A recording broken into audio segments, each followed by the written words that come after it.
నిజంగా ఇవన్నీ కూడా ఒక తపన, ఒక తాపత్రయం. మనుషుల జీవితాలలో వెలుగులు చూడాలి, ప్రాంతాలు బాగుపడాలి. చనిపోయిన తర్వాత కూడా ప్రతి ఇంట్లో నా ఫోటో ఉండాలి అని తపన, తాపత్రయంతో అడుగులు పడ్డాయి.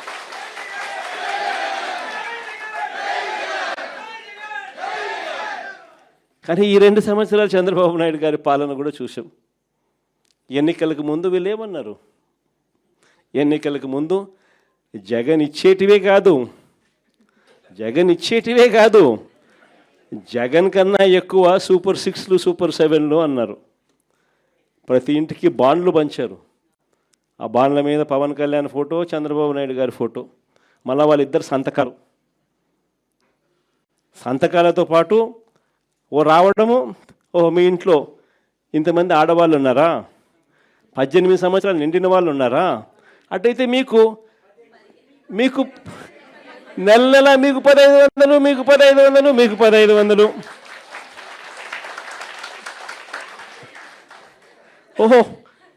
ఓహో మీ ఇంట్లో 50 ఏళ్ళు నిండిన వాళ్ళు కూడా ఉన్నారా? 50 ఏళ్ళు నిండిన వాళ్ళు కూడా మీ ఇంట్లో ఉన్నారా? అయితే మీకు 48,000, మీకు 48,000, మీకు 48,000, నెల మీకు 4,000. అంతేనా? అయ్యో, మీ ఇంట్లో 18 ఏళ్ళు నిండిన పిల్లాడు ఉన్నాడా? 19 ఏళ్ళు నిండిన పిల్లాడు ఉన్నాడా? 20 ఏళ్ళు నిండిన పిల్లాడు ఉన్నాడా? ఉంటే నీకు 36,000, నీకు 36,000, నీకు 36,000. అంతటితో ఆగదు. మీకు ROFR పట్టాలు ఉన్నాయా? మీరు రైతులా? అయితే నీకు 26,000, నీకు 26,000, నీకు 26,000. ఇలా మనం ఏమన్నా చేసేదానికన్నా కూడా 3 ఎక్కువ. ఈ మాదిరిగా ప్రతి ఇంటికి కూడా వెళ్ళి బాండ్ల రూపంలో బాండ్లు పెట్టి వాళ్ళ మేనిఫెస్టో చూపించి ఈ మాదిరిగా ఒక పద్ధతి ప్రకారం ఎన్నికలు జరిగించారు, మోసం చేస్తూ. ఎన్నికలు అయిపోయాయి, 2 సంవత్సరాలు అయిపోయింది. ఈ 2 సంవత్సరాల తర్వాత పరిస్థితి ఏమిటి అని చూస్తే, ఈరోజు 18 ఏళ్ళు నిండిన ప్రతి అమ్మాయికి, ప్రతి అక్కకు, ప్రతి చెల్లెమ్మకు నెలకు 1,500 రూపాయలు చొప్పున, సంవత్సరానికి 18,000 చొప్పున, 2 ఏళ్ళకు ఇప్పటికే 36,000 బాకీ. పిల్లలందరికీ నెలకు 3,000 రూపాయలు చొప్పున, సంవత్సరానికి 36,000 చొప్పున, ఈ 2 ఏళ్లలో 72,000 ప్రతి పిల్లాడికి నిరుద్యోగ భృతి కింద బాకీ. 50 ఏళ్ళు నిండిన ప్రతి అక్క చెల్లెమ్మకు ఈ 2 ఏళ్లలో నెలకు 4,000 రూపాయలు చొప్పున, సంవత్సరానికి 48,000 లెక్కన, ఈ 2 ఏళ్లలో 96,000 బాకీ. ఇక అమ్మఒడి గురించి నేను చెప్పాల్సిన పనుల.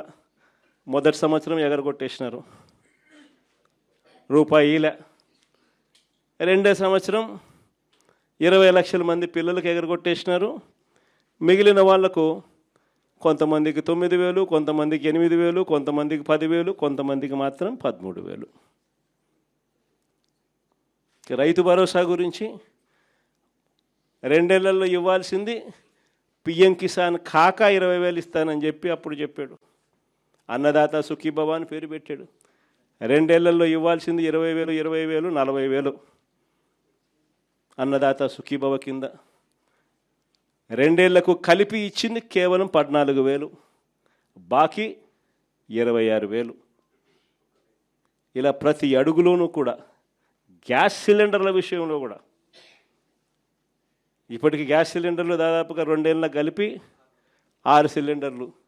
ఇచ్చింది ఎంత అంటే 2, అది కూడా అందరికీ ఇచ్చింది లేదు. ఈ మాదిరిగా ప్రతి ఇంట్లో కూడా చంద్రబాబు నాయుడు గారికి, ఆ కూటమి ప్రభుత్వానికి ఎందుకు ఓటు వేసాము, జగన్ను ఎందుకు పోగొట్టుకున్నాము, వైఎస్ఆర్ కాంగ్రెస్ పార్టీని ఎందుకు పోగొట్టుకున్నాము అనే చర్చ ఈరోజు ప్రతి ఇంట్లో కూడా సాగుతూ ఉంది. అందుకే చెప్తా ఉన్నా, చూస్తా కన్ను మూసుకొని తెరిచేసరికి 2 ఏళ్ళు అయిపోయింది. దేవుడు దయ వల్ల ఉన్నది ఇంకా 3 ఏళ్ళే. ఆ 3 ఏళ్లలో కూడా ఇంకొకటిన్నర సంవత్సరం కన్నా పోతే నా పాదయాత్ర కూడా స్టార్ట్ అయిపోతుంది.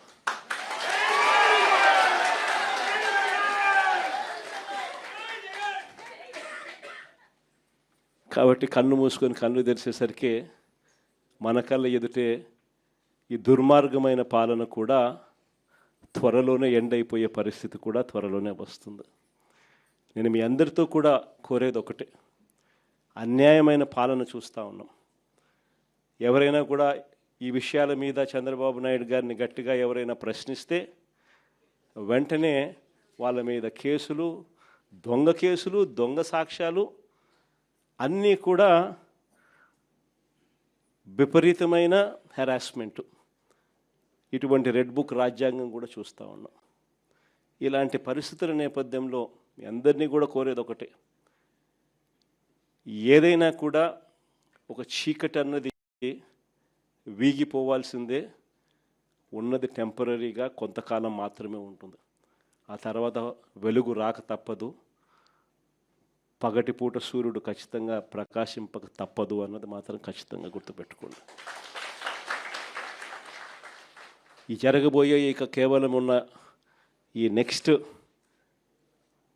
2 ఏళ్ల పాటు, ఆ తర్వాత ఎట్టాగో ఎలక్షన్ ఇయరే, ఈ 2 ఏళ్ల పాటు పార్టీని నడిపించే బాధ్యత, పార్టీని బలంగా ప్రజల్లోకి తీసుకొని పోయే బాధ్యత, పార్టీ తరపున గట్టిగా నిలబడాల్సిన బాధ్యత, పార్టీ తరపున గట్టిగా పోరాడాల్సిన బాధ్యత, మరీ ముఖ్యంగా ప్రజల తరపున, బాధితులైన ప్రజల తరపున అండగా నిలబడాల్సిన బాధ్యత మీ అందరి భుజస్కంధాల మీద ఉంది అన్నది దయచేసి ఎవరు కూడా మర్చిపోవద్దని చెప్తా ఉన్నా.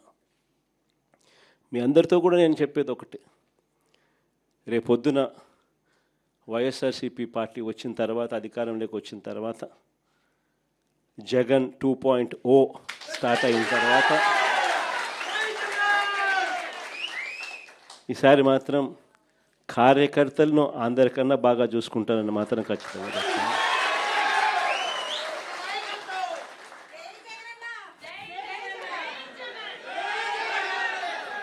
కానీ ఈసారి మాత్రం ప్రతి సంక్షేమ కార్యక్రమం కూడా మీ ఆధ్వర్యంలోనే, మీ చేతులతోనే జరిగిస్తానని కూడా చెప్తాను. కానీ మీ అందరికీ కూడా ఒకటే రిక్వెస్ట్ కూడా చేస్తాను,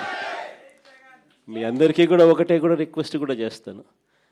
ఎప్పుడైనా కూడా పేదవాడికి మాత్రం మనం తోడుగా ఉండాలి అన్నది మాత్రం ఎప్పుడూ కూడా గుర్తుపెట్టుకోండి అని చెప్పి మాత్రమే రిక్వెస్ట్ చేస్తా ఉన్నా. అది మాత్రమే నేను మిమ్మల్ని అందరినీ ఖచ్చితంగా కోరుతా. ఖచ్చితంగా అక్కడ మాత్రం అండగా ఉండండి, అక్కడ మాత్రం తోడుగా ఉండండి. మిగతా అన్ని విషయాలలో నేను మీకు తోడుగా ఉంటాను మాత్రం ఖచ్చితంగా.